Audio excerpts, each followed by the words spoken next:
Pour Festo, c'est un sujet très important, d'une part parce que Festo, en tant que société d'origine allemande, a fait partie dès le début du mouvement de l'industrie 4.0, a donné l'impulsion initiale et continue à le faire, notamment au niveau des groupes de travail sur tout ce qui est communication inter-machine.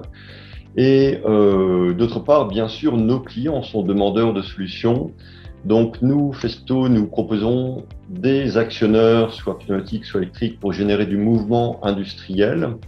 Et ils sont demandeurs de solutions de plus en plus intelligentes et de plus en plus communicantes.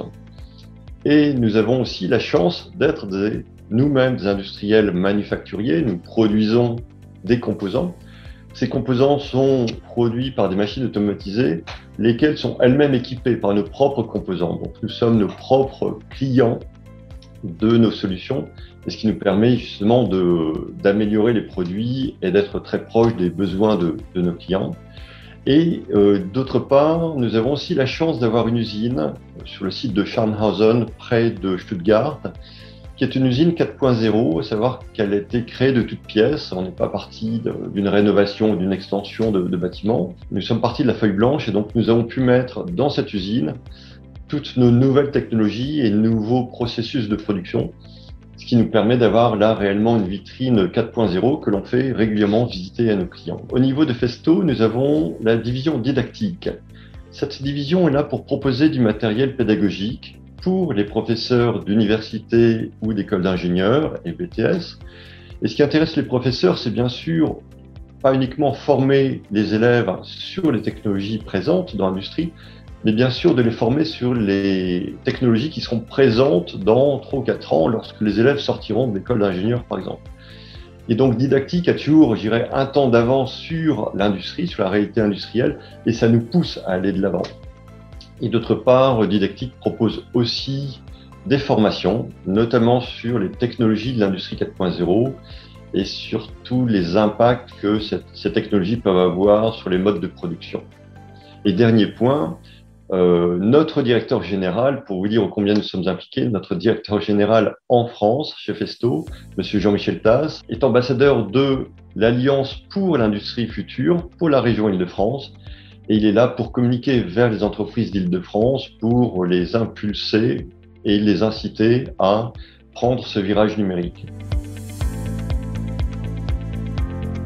Nous avons mis en place en interne chez Festo, c'est ce qu'on appelle l'Experience Center. Alors, c'est quoi cet Experience Center? Bien, c'est un laboratoire qui permet de tester les nouvelles technologies. Donc, pour nous-mêmes en interne, mais aussi pour nos clients, ça permet de valider la bonne adéquation entre ces technologies et les applicatifs clients. Ça permet aussi, c'est une espèce de showroom, de faire des présentations en présentiel ou en distanciel. Nous avons aussi créé ce que l'on appelle le collectif continuité numérique. Alors, qu'est-ce que c'est? Eh bien, c'est un collectif d'entreprises, 8 leaders technologiques qui viennent soit du monde de l'automatisation, ce qu'on appelle l'OT, soit du monde de l'informatique d'entreprise, ce qu'on appelle l'IT. Nous pensons que c'est la convergence entre l'OT et l'IT qui est la pierre angulaire de l'industrie du futur. Parmi les personnes de l'automatisme, il y a SICK et IFM pour les capteurs. Il y a SEW pour les actionneurs et les AGV, Festo pour les actionneurs. Il y a la société Stobli pour les cobots et robots, la société Phoenix Contact pour tout ce qui est automate, système de transmission et cybersécurité. Et d'un autre côté, pour l'informatique, SAP pour les logiciels et Inetum qui est un intégrateur informatique. Donc à nous 8, nous avons créé ce collectif avec des offres complémentaires et nous testons entre nous nos technologies pour les valider et je dirais pour que nos techniciens puissent bien appréhender la mise en place chez les clients de cette technologie. Et il y a quelques années, nous sommes 2 ans et demi environ, nous nous sommes rapprochés de la société ATS Engineering, qui comme son nom l'indique est une ingénierie mais qui est aussi constructeur de machines. Et ATS Engineering est un accéléré de la BPI, c'est assez intéressant à préciser. Donc, ATS Engineering est dans une démarche de transformation digitale. Et nous avons construit ensemble un démonstrateur 4.0 qui s'appelle Axel, comme le prénom. Alors pourquoi Axel? C'est une petite allusion à l'accélération des entreprises proposées par les BPI. En gros, accélère votre transformation numérique.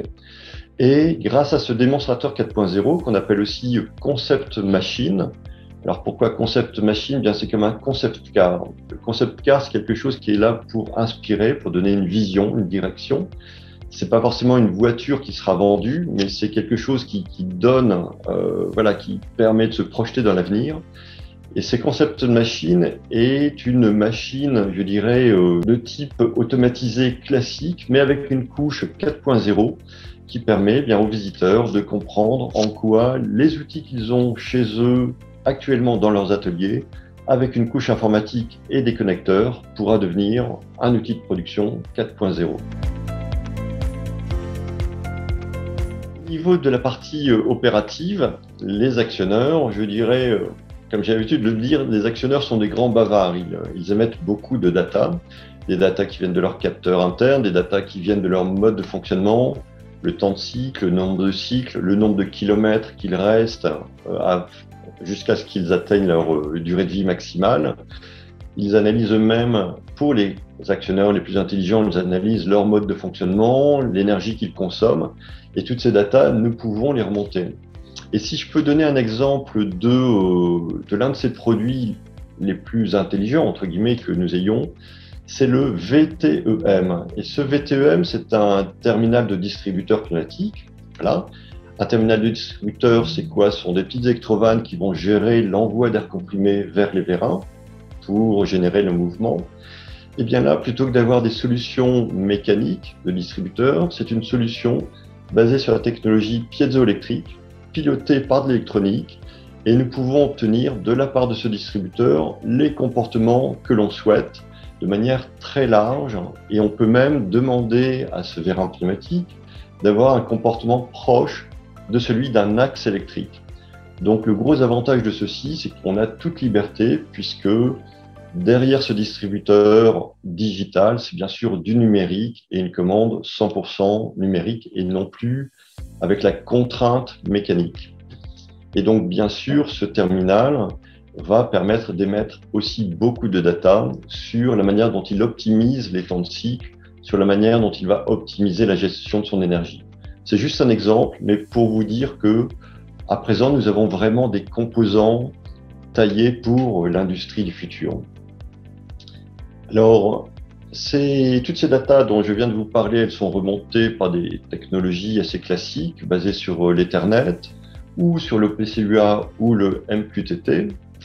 Ces datas, nous allons les remonter jusque la solution d'intelligence artificielle que nous avons, qui s'appelle FAX.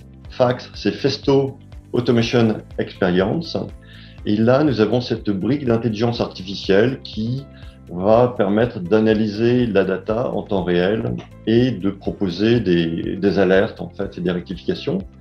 Alors, les trois grands domaines dans lesquels nous sommes présents, c'est la maintenance prédictive, la consommation énergétique prédictive. On peut voir, suite à l'analyse des algorithmes, s'il y a une tendance qui supposerait que dans un certain temps, la consommation d'énergie se dégraderait.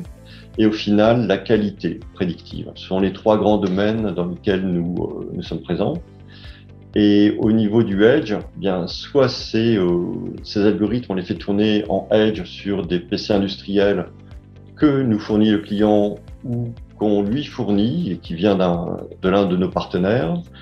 On peut aussi les faire tourner ce qu'on appelle on-prem sur les serveurs du client. Et s'il le souhaite aussi, nous avons des solutions cloud. Bien sûr, c'est pas une surprise, on a tous été bien impactés par ceci. Je dirais que dans le groupe Festo, il y avait des milliers de personnes qui, comme moi, étaient plutôt sédentaires au bureau. On s'est retrouvés du jour au lendemain à travailler à domicile. Alors, il y a eu une bonne surprise, c'est au niveau de la tenue des réseaux, des serveurs, de l'infrastructure. On n'a pas eu de problème. On le craignait. Bon, la bonne surprise, c'est que ça a bien tenu. Au niveau humain, bon, ça n'a été agréable pour personne, hein, mais puisqu'on a bien pu communiquer entre nous, avoir accès à tous les outils et interagir entre collègues, bon, ben, il y a eu une certaine solidarité, on s'est serré les coudes, on a mis en place plein de choses pour garder le contact étroit. Et puis, dire prendre le taureau par les cornes, hein, voilà, contre mauvaise fortune, bon gré, comme on dit. Bon, ça n'a pas été agréable, mais ça s'est quand même relativement bien passé au final. Vis-à-vis de nos clients, bien sûr, nous avons intensifié la communication par les moyens digitaux, notamment les échanges en visio. On a mis au point aussi certaines innovations, par exemple sur la prise de rendez-vous qui se fait en ligne maintenant, qui est beaucoup plus simple pour les clients. On a généré beaucoup de vidéos, fait des webconférences, on a fait des reportages chez nos clients, on a fait ce qu'on appelle le live streaming, du reportage en live aussi. Bon, on a adopté, je dirais, les équipes ont été très réactives pour adopter toutes ces technologies numériques d'une manière assez positive. On propose même vis-à-vis de notre usine à 4.0 dont je vous parlais précédemment des visites virtuelles qui permettent aux clients de visiter virtuellement l'usine et de rencontrer nos collègues allemands, de leur poser toutes les questions sans avoir à se déplacer. Donc ça, c'est plutôt des points positifs. Et vis-à-vis de notre expérience center, même chose, on fait des choses en distanciel à présent pour nos clients. Alors en mot de conclusion, je dirais ça n'a pas été une période facile. Hein, on rêve tous de retrouver la vie d'avant avec des relations totalement informelles en présentiel avec les collègues, avec les clients. Mais je dirais que l'un dans l'autre, on a aussi appris à utiliser ces technologies numériques et on a été au pied du mur, on a été obligé d'accélérer notre transformation digitale nous-mêmes. Et sur beaucoup de points, il y a quand même des aspects positifs que l'on gardera pour nous et pour nos clients. Voilà. Donc, avec le coronavirus, on n'en est pas encore sorti, mais quelque part, c'est aussi un mal pour un bien, comme on dit. Il y a des choses positives que l'on gardera.